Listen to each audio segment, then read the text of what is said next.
up, you guys? Okay, first off, I want to apologize. The lighting in here is pretty junk, but we're making do, and I am really excited about what we're going to talk about today. A couple weeks ago, I asked you to just write in as many questions as you wanted to or could about eating disorders, and I just wanted to fill you in on the journey that I went through when I was younger, how I came through it, and how I have been over this time, healing and where I'm at now. So I have a list of questions here. It might not be super organized. I didn't want to go over it because I didn't want anything to be rehearsed in any way. Not that it would be rehearsed, but I just wanted it to be authentic and just to be able to answer the questions right off of my heart. I'm sure there will also be a follow-up video too, where I've had a little bit more time to really think about some of the answers and maybe offer a little bit more wisdom and depth to maybe some of the answers for the questions. But for now, I just figured I would go through the questions and just answer from my heart. And I love this because I know that there are many people who are totally afraid, and I was one of them, when going through my eating disorder stuff, to ask questions and to reach out for help, because my biggest fear was somebody finding out that I had an eating disorder. Honestly, my goal was to keep everything hidden. If anybody found out, it was like death. So it made it actually really hard when it came time to finding help and overcoming it. And I think that's why I dealt with it for so long, because of my fear of people knowing. So let's just get right into it. I've already talked for 2 minutes and I don't want to take too long, but I do want to hit these points. So first question, how did it start? I was about 16 years old, and I never knew anything about health. And I think most people actually don't know about health at all, which is so strange because our bodies are our own, and yet we know so little about them, so little how food interacts in our bodies. And especially at that time, I don't know if you guys remember, for some of you who are younger, you might not know this, but it was at the time where every Us Weekly, People Magazine, all these different magazines had stick thin stars. You were talking about skinny girls, and they glorified them. And there was even this article, and it broke my heart, about Hilary Duff, and she was only 16 at the time. She's young. And I remember it said, Hilary Duff puffs up. And I remember reading that and just being like, oh, I never want them to say anything like that about me. So I have to be skinny. I have to be skinny, whatever it takes. I have to look like these other girls. And it's so sad because I do think that still happens today because of social media, and hopefully not as much anymore. But I do know that eating disorders still exist, and it's something that people go through. But I want you to know there is another side, and it's not something that has to take over your life. So for me, my eating disorder started when I was 16, and I was getting a lot of complaints at work that I was gaining weight. And because I knew nothing about health, producers were just kind of like, you need to lose weight. The people that I had in my inner circle at that time were not very healthy. So, I ended up becoming bulimic. And it was something that, that group was aware of, and they were totally kind of for. And it sounds crazy to be a 16-year-old and for people around you to be encouraging that behavior. But I look back now, and it just makes me so sad for all those moments, because there were so many moments where I really didn't want it, but I was getting so much praise for how good I looked, so much praise for, oh my gosh, you can just eat so much food. I love how much food you can eat, because I was a binger. I would binge. Food was my comfort. Food was like, oh, I can control this. If I eat all this food and then throw it up, I'm in control of what my body looks like, and it's cool that I can eat all this food, almost as a weird way of showing off. Little did I know how damaging it was to my body, because I was a kid. So I didn't realize that it was destroying my teeth. I didn't realize it was destroying my health. And sure, it didn't kill me, but it hurt me greatly for years. And it took, just because I stopped, it took my body years to recover from what I had done to it. So yeah, that's a little bit about like how I got into it. Let's see. Do you think someone could have done something to help you stop before it started?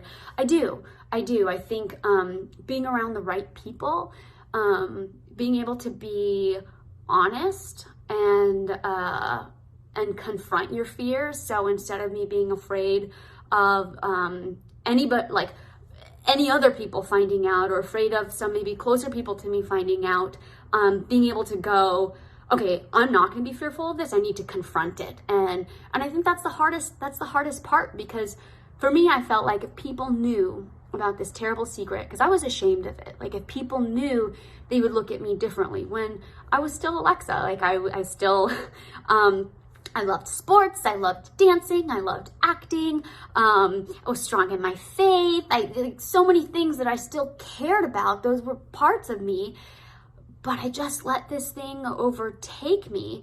And because of that fear of not letting people know, it ended up hindering me really, really greatly. And I think that was ultimately like what held me back, actually, from being able to end it so quickly. So hopefully this all makes sense. I'm just kind of blurting. But yeah, I would say had I been a little bit more honest early on, or if I had different people around me, I think that's a big thing, is having the right influence around you. And if there are people in your life right now that are influencing you negatively, do your best to avoid them. Do your best to try to weed out the things that shouldn't be in your life. I know it's not always easy, but just try your hardest. Try your hardest, because this is your body and your life, and you have to take care of it. Okay, so what are signs to look for when we suspect someone has an eating disorder? I don't know much about other eating disorders. For me, it was binging and purging. And it got so bad, guys. I mean, I wasn't hanging out with people. I was binging so much, and it just became like an all-day thing where I would cook, I would eat, and I would purge. I would cook, I would eat, and I would purge. And it's disgusting to look back and think about, but I was so out of control that I couldn't get out of it. It was like, it was strangely my comfort, but I was also I felt so guilty doing it, but then it was my comfort. So I was in this battle with myself that just took forever to get out of, honestly. So I would say the signs to look for is the overeating. It would also be, this was always really puffy, like my lymph nodes were always swollen. So I would be like super skinny, but I would have a very puffy face, so I would look kind of weird. And so yeah, like this was a big sign. Teeth are a big sign. Depending on how someone is purging, a lot of times you'll see like on some people like cuts on their hands, or from like teeth marks and whatnot.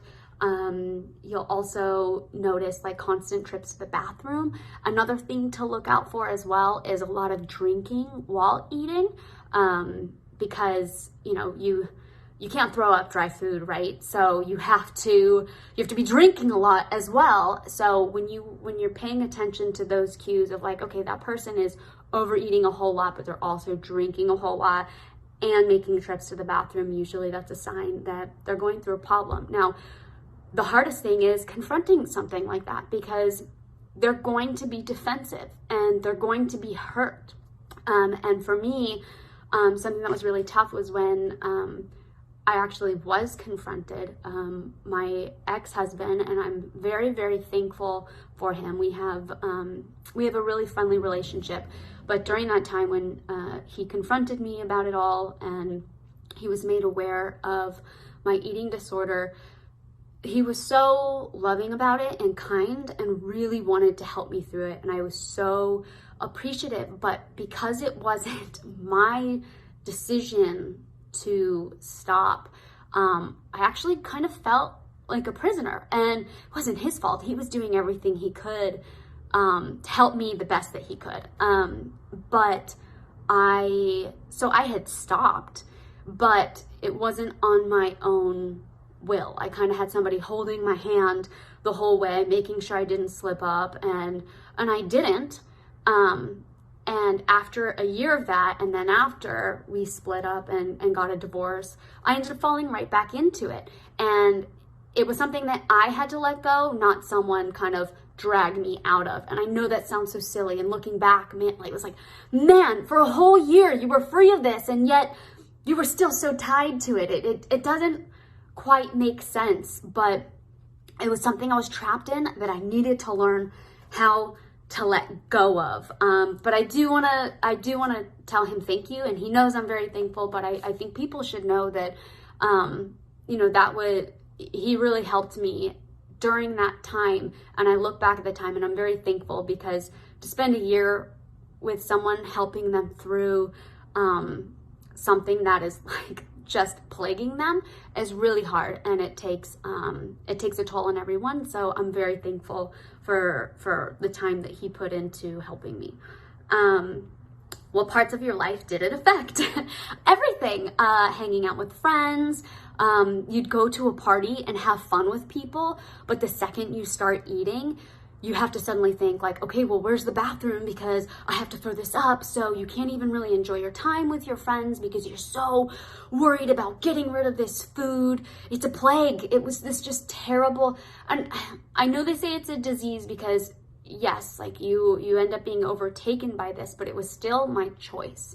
I was still making a choice that took me a long time to get out of. And I'll talk about that. But yeah, it took a toll on friendships. It took a toll on me hanging out and just being present and having fun, because the second food was in my body, I wanted it to leave. I know that sounds silly, but one of the parts of recovery, the hardest part of recovery, was having food actually sit in my body felt so foreign. I felt like something was bad in there and it needed to come out because food had not really sat in my body for years. So when I was actually recovering, it was like an alien was in my body, and it took me forever to get over. But I'll talk more about that later.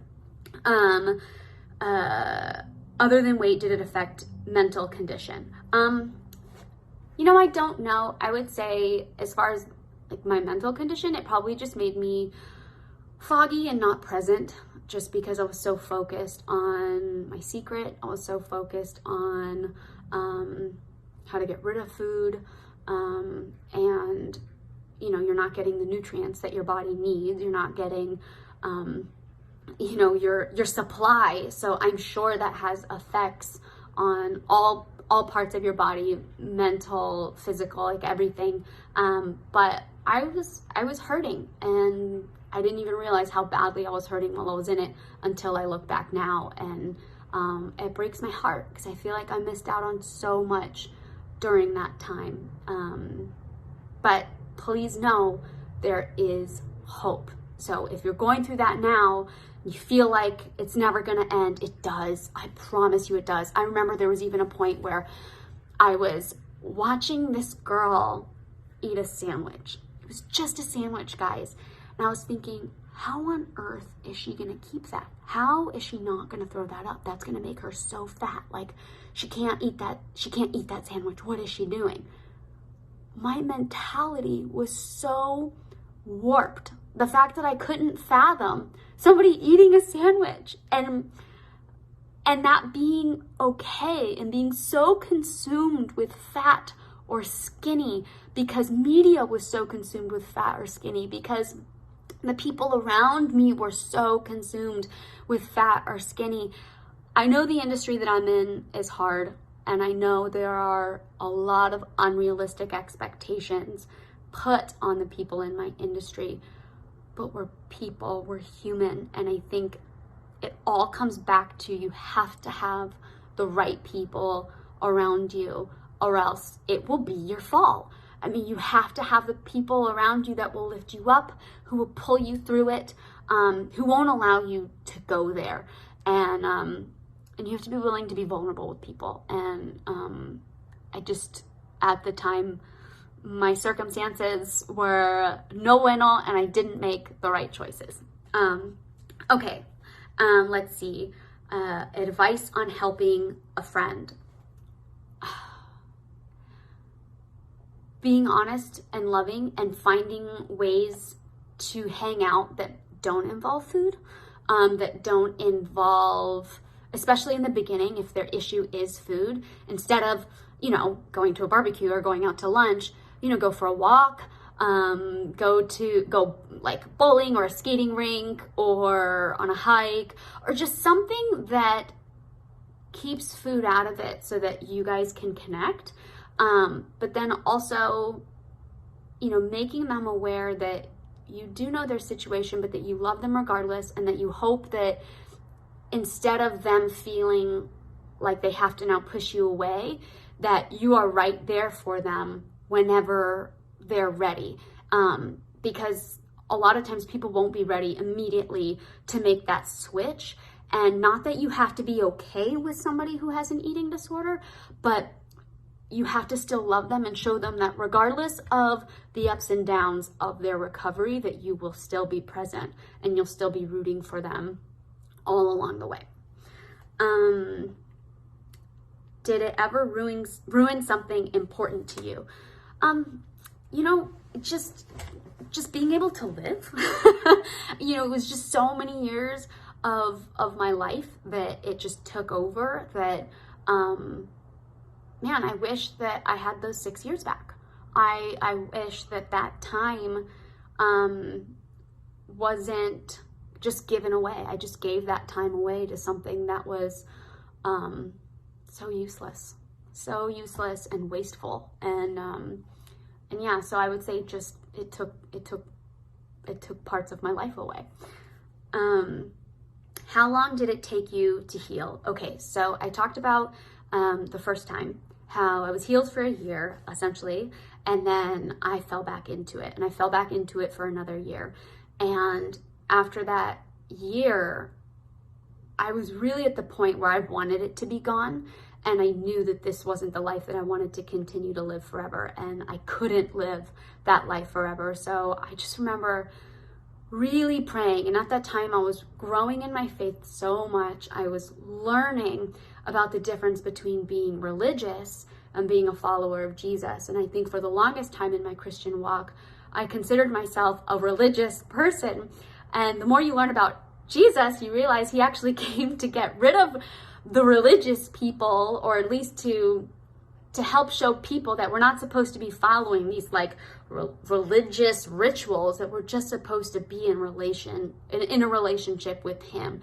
So I think the more I grew in my relationship with Jesus and became less religious about it and more relational, I really started to find healing, and I really started to find something so much greater and so much bigger to put my hope in.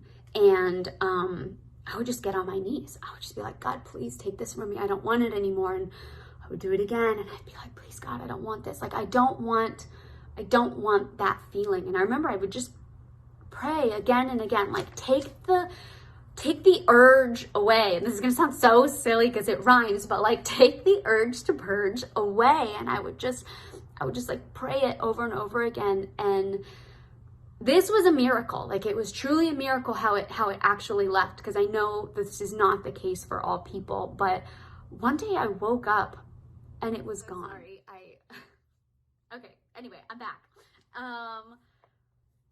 So one day I woke up and God literally took that feeling away from me. It was gone. And it was a miracle, because since then I have not had that feeling at all to go back into it. And even when I got pregnant, I was a little bit worried, because I knew that I would probably have nausea and morning sickness. And was this gonna cause me to stumble? Was this gonna cause me to crave those feelings again? Was this gonna cause me to want to overeat and use the excuse of I have morning sickness to fall right back into it? And And I was so thankful because God was with me every step of the way and was really showing me the things that could possibly trigger me and like make me aware, so to avoid those certain things. And it was like not I don't want to say like types of food, but I'm super weird. I love pickle juice. I love olive juice. So I'll like sip a little bit, but when I was deep in my eating disorder, I would like drink tons of it. So really kind of being mindful of like, okay, I can still have a little bit of pickle juice, but knowing that if I go too far, will that bring me back to a place? I honestly don't think it would because of where my mind is now, but just being aware of it and not overdoing it. I think food is balance. Food is good. We need food. Maybe not pickle juice, but we need food to survive. And I think that's what makes eating disorders so hard, is it's not a drug that you can just eliminate from your life. It's something that you require. So finding a healthy balance and looking at food as something good and not negative. So honestly, God like opened my eyes and took that desire away from me. And it's nothing short of a miracle. It's like, all I can say is it was a miracle because it wasn't happening on my own accord. I tried and tried and tried. I had friends, people close to me at the time that actually had even gone to, rehab for eating disorders. And that, I know for some people it's helpful. For these people, it wasn't. And it's hard because, you know, everybody operates differently. And, sometimes we just have to get on our knees and do everything we can. And, I was making little steps and progress on my own, but God really took it that step further for me in my life, in that recovery. And I was so thankful because I haven't looked back since. Like, I've been able to have a life. I've been able to, thank God, get pregnant, because that was something I was very worried about. You do so much damage to your body. You wonder, oh my goodness, am I going to be able to have kids? And it took me a while to get pregnant the first time around. And there was a lot of guilt. There was a lot of worry of, did I do this? Am I paying the consequences now to my actions? And, you know, it was such a blessing that my body healed up and was strong enough to create a baby and to be able to still sustain my body. And, you know, healing didn't happen overnight as far as, you know, once the eating disorder was gone, your body now has to learn how to live with food. So there was so much pain, like a lot of stomach issues, a lot of dental issues, just a lot of healing that people don't realize, that it's just, all of it's a part of the recovery, and you don't realize how hard it's going to be until you go through it. And it's tough, but I promise it's worth it. I promise. How long did it take you to heal? I would say that whole, as far as like God helping me through it, it was that year of me wanting to stop but still being in it. And then overnight God helped me. But then from then on, it took years for my body to recover from the damage that I did to it. So years, but mentally, pretty quickly. And that I was thankful for. Mentally, once I had made the decision and God like took that desire away from me, mentally I was good. Physically, I was struggling. Why am I sharing this struggle? Because I want to help people. I wish that I had somebody who would have had this discussion before. Like, I wish that I could have gone to a place where somebody was really honest about what they were going through, that I felt like I could relate to, that I felt like I could send questions in and not be called out. But I needed to feel heard, and I just didn't feel like I had that at the time. So if this at all can be helpful or allow someone to be heard, then even if it's for one person, then that's why I'm sharing this.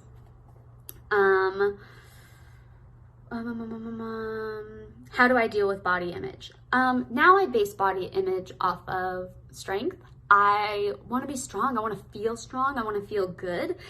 So I have to go back to, I guess I don't base it off of strength, but I have to go back to like biblically, these are our temples and we have to take care of them. So, you know, I want to be putting foods that boost my immune system into my body. I want to be putting foods that actually do good things for my body. I used to love, I mean, who doesn't love candy, but I used to eat it so much. What was it doing more harm than good to my body? Probably. So I cut most candies out of my diet and have just been focused on what's actually fueling my body. Now that doesn't mean I don't divulge, because I really do love Maui pie. I do love foods that I guess would be, you know, maybe not the healthiest, but balance has just become so important. So what's gonna make me feel good, my body feel strong, and be most effective in a positive way for my overall health, and I guess those are my goals now. How to love your body. Holy moly. Okay, so I think this is a daily battle, especially after you have kids, because your body changes so much. I'd mentioned before in one of my stories about how I actually ended up having liposuction when I was really young, and it's something I regret so much because it distorted my stomach, and it's something I've always been like so insecure about. And then after you have kids, it stretches out, and then now it's all wrinkly. And you know, I used to just carry this anxiety and this insecurity about my stomach everywhere, but I've finally come to the point where like, this is my body and I've made mistakes, but I've overcome them, and this is my body, as opposed to like, oh, this is my body and it's not perfect. Hello, whose body is perfect? This is what I have. I'm gonna cherish it. I'm sure 20 years from now, I'm gonna look back at my body and be like, dang, I had a good body. Why was I so hard on myself? You know, so just really appreciate the body that you have, the body that God has given you. Work hard to just stay healthy. But yeah, working through those insecurities is not easy, especially when nowadays all we do is compare. We see the best version of people on social media. So yeah, I think we all have insecurities. There are days where I'm just like, I wish my belly looked a little more normal, but who cares? I'm healthy, I'm happy, I'm a mom, I'm a wife, a child of the Most High God, and I have every reason to praise and rejoice, and I'm blessed. So I think when I really think of the grand scheme of things, I have nothing to be insecure about, and I think it's tough because, you know, man, the devil loves to remind us of all the things that could be better, all the things that are wrong, all the little imperfections, all the details that don't matter at all. Like just all the nitpicking that I just feel like can so easily get whispered. And honestly, it doesn't help either having social media, because you do have evil, hateful people who point these things out to you, who just, you know, I just have to remember these people have to be so hurt in their hearts as well. So I pray for those people. You know, if this was years ago, I would probably be hurt by those kind of comments. But now I just look at it and I'm like, oh man, your heart is hurting so bad, because I can see how you post what's in your heart. And it breaks my heart for the people who post so much hate and who are so angry and hurtful, because it's just very revealing and telling on what they're going through. Okay, how did you redefine your relationship with food? Learning about health. Really focus in and learn about health.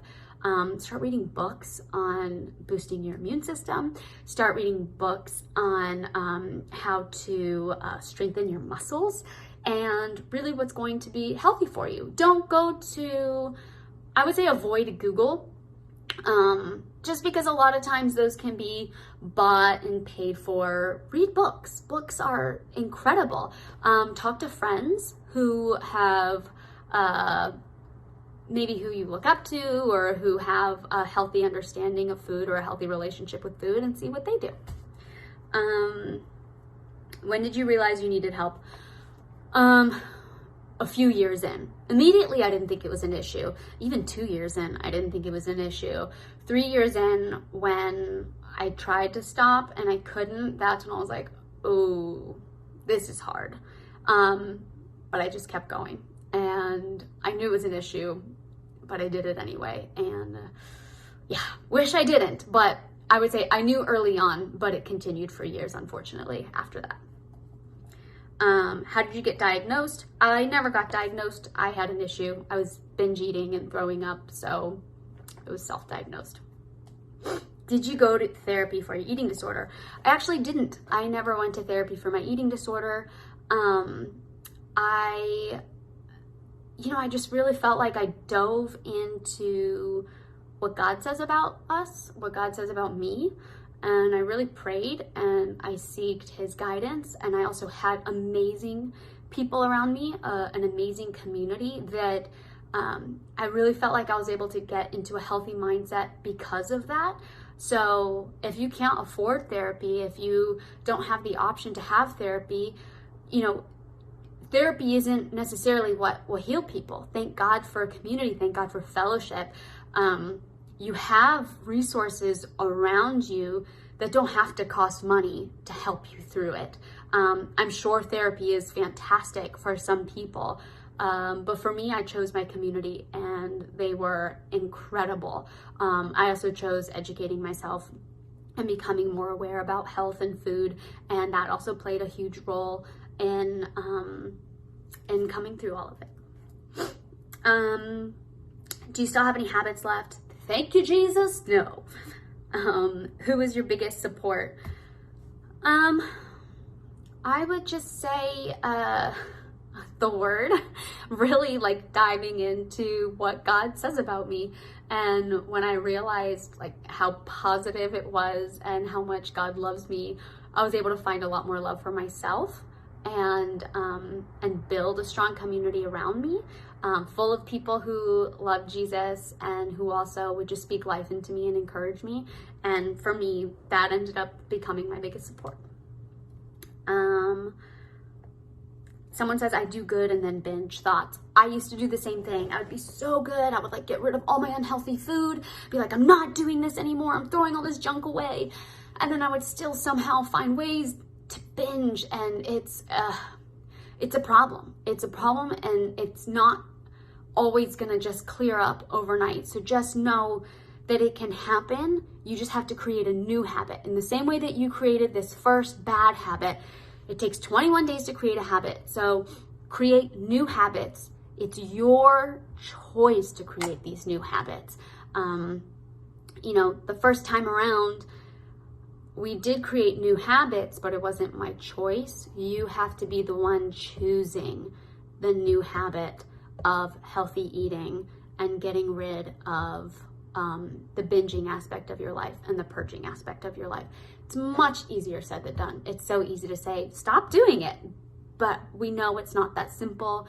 I think actually when you purge, it releases endorphins. There's actually like a chemical reaction. So you feel like really good after, for whatever reason. I'm not sure scientifically how that works or biologically. I don't know. All I know is that there is like a strange high afterwards.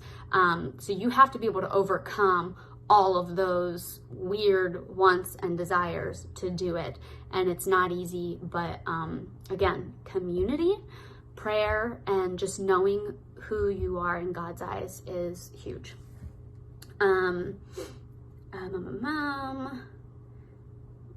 No, I think somebody already asked this. Do I still struggle? I don't still struggle.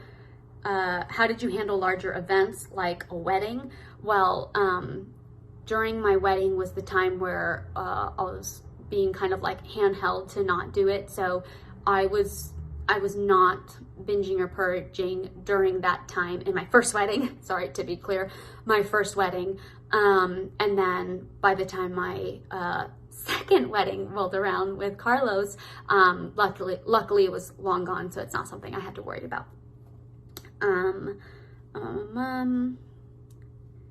Who did I confide in? No one. And the people who did know were the wrong people. So if anything, those people kind of just aided in my terrible, weird addiction or disorder. And unfortunately, it was just bad. And because I didn't confide in anybody else who could be helpful, I just remained in that cycle for way too long. What is something someone did to unintentionally make it worse? You know, when you have an eating disorder and somebody tells you how good you look, you are basically being praised for being skinny. Like, oh my gosh, you lost so much weight. You look so good. And it's hard because when we see somebody who lost weight and they seem healthy to you, you just think like, hey, you look good. But to somebody who has an eating disorder, it's a big deal. It's almost encouragement to keep doing what you're doing. It's like, hey, I'm doing something right because I'm getting praise for it. So I'm going to keep doing what I'm doing because clearly these people like it and they're approving of the way I look. So I'm just going to continue this behavior. And it's hard because if you don't know, you don't know. And yeah, I think it's a tough question because it's such a personal, internal thing. So if you're not sharing it, people will just say things to be nice and to be encouraging to you, not knowing that the behavior they're encouraging is actually bad behavior. Did urges come back after having kids? Thankfully, no. How did you react to your body changing during pregnancy? I actually loved it. I thought it was beautiful. I wasn't worried about like getting big or anything like that. I was welcoming of it. I was so excited that my body could even house a child because I was so worried about being able to get pregnant. So my body was actually the least of my worries. I just wanted to be able to get pregnant. So to me, being pregnant was just a miracle. How did you tell Carlos? I was worried because I didn't want him to judge me at all. I didn't want him to think that I was like lame and weird or messed up psychologically. I wanted him to still love me because I was still me. But he was great. He was so cool about it and so loving and supportive and kind. And he's amazing. I don't know what else to say. He's perfect. Did it mess up your teeth? Yes, it destroyed my teeth. And I went through many dental issues, so many frustrating, hard, embarrassing moments because of my eating disorder. I now, these are veneers. I would say that's pretty obvious. But if you don't know, these are veneers because I destroyed my teeth. And it was a price I paid and I wish I didn't. But yeah, I'm through it now, so I'm okay. But it was just, it's frustrating to look back and think of all the things that I could have done different. But how hopefully just me being honest and sharing can be hopefully influential and helpful to you. I'm recovering from bulimia now, but I feel like the recovery cycles, how did you finally stop? Oh my gosh, like it does cycle. Like, like I said, you'll try really hard for 2 weeks, you'll do really well, and then you'll fall back into it. You'll try really hard. I threw all the bad food away. I'm just going to eat healthy. And then you go back into it. All I can say is just be consistent, keep trying. Those good days are good days. Just because you messed up, don't take away those good days and just keep fighting to make those good days a routine, keeping those good days a habit. Just stay focused on that. Stay focused on your goal, stay focused on your prize, and to have grace with yourself because I know it's not easy. You know it's not easy. So just have grace with yourself through the healing process. How do you maintain a healthy balance of being healthy and not over obsessing? I think educating yourself, that was the big key for me. Really educating myself on health actually helped me become less obsessed about food or calories. Like I don't count calories. I actually don't even have a scale, so I don't know what I weigh because what you weigh doesn't matter.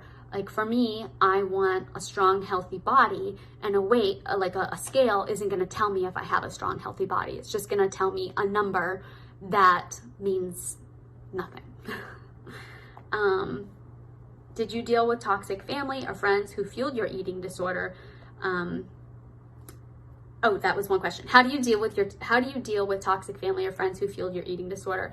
Unfortunately, like I said, I had the wrong circle around me at that time, and I should have dealt with it, and I didn't, and it just influenced me so much. So if you have toxic friends or family around you, you gotta either ditch them or find a way to block them out and focus on your health and your body. How do I let my husband help me? I shut him down usually. It's hard. It's so hard because you're so defensive and it's your thing that you have. So when somebody wants to help you, you do shut them down. But remember that your husband is on your side. He is your teammate and he is there to help you any way he can. So just to have a lot more grace and also know that you're the one with an issue that he's trying to help you through. So he's not your enemy. He's your helper. So try your best to not shut him down and to not get defensive, because usually when people get defensive, it's because there's like an issue in your heart. And that's a telltale sign. Like, why am I getting defensive? Well, I'm getting defensive because there's an issue in my heart that I haven't resolved. Okay, I think that was all the things. I had a couple things written down here, how like I actually went to go see a gastroenterologist to help me with all of my stomach problems after my eating disorder. And I remember going in just like bawling and telling him, I have all these issues now. How do I get through it? I used to have an eating disorder. And he basically told me, he's like, well, you need to stop your eating disorder in order to get better. But I was like, no, you don't understand. Like, I had stopped. Like, now I'm dealing with stomach issues and I don't know how to get through it. And he literally told me, no, you still have an eating disorder, even though I had recovered. And I just remember feeling helpless. I felt like that doctor was so evil, and it was literally like the devil was tormenting me. And I will never forget that doctor or that doctor's name. It was so frustrating. I won't call him out, but I just remember at the time being like, oh my gosh, if other girls come in here looking to you for help, you will send them right back into bad habits. And I was so frustrated that this was a doctor that was supposed to be helping people. And instead, he was just so hurtful and so demeaning. And oh, it's just really disappointing. I'm a mom. Oh, my last thing that I wrote down was, God didn't put you on this earth for you to destroy yourself prematurely. You have a body. It's your body. And you're responsible for your body. You have to take care of your body. You have to cherish your body. And you have to love your body. Your body is beautiful. It is great. It is strong. God made you perfect. He didn't make mistakes when he made you. He made you perfect, exactly how he intended you to be. And I think when you remind yourself that God knit me together in my mother's womb, God made me exactly how I'm supposed to be. So God had a purpose for me. However I come out of my mother's womb, that is God's purpose for me. And remembering that he couldn't wait for you to be born. He couldn't wait for the world to know you and know the journey that you're about to be on and know the person that you're going to become. When you think of all those things, it just kind of sets you free. It just kind of gives you this power of, I was made for purpose. I was made with excitement and love, and I was made for something far greater than myself or far greater than someone else. I was made for God and in the image of God. And when I think of those things, it's just a reminder to rejoice and be happy and to love my body and to do my best to take care of my body, my mind, my physical well-being, everything about my temple. Anyway, this is a very long video, but I hope it was helpful. I hope I hope it wasn't too confusing or all over the place. But yeah, I just was speaking from my heart today and being really honest, and hopefully, like I said, hopefully this was helpful. But if you have any other questions, if you have anything else that you want to know, want to talk about, want me to pray for, write it in. Let me know, whether it's in the comments below or privately in the messages. I will go through it. But I love you guys. I'm praying for you guys, and healing can be in your future if you allow it to be. God bless.